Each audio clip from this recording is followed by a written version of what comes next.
புராண கதைகளின்படி மகாபாரதம் போர் முடிவடைந்த பின் ஒரு புது யுகம் உருவாக்கப்படுது.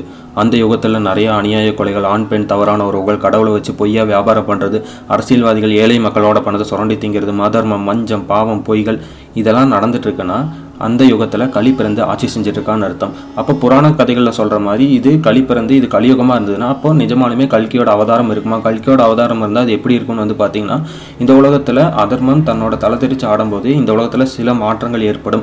இங்கே இருக்கிற மாய நகரம் அழைக்கப்படுற சம்பாலாங்கிற ஒரு ஊரில் சுமதிங்கிற ஒரு பொண்ணோட வயிற்றுல விஷ்ணு பகவான் கல்கி அவதாரம் எடுத்து பிறப்பாருன்னு ஒரு மித்தாலஜி ப்ரெடிக்ஷன் இருக்குது.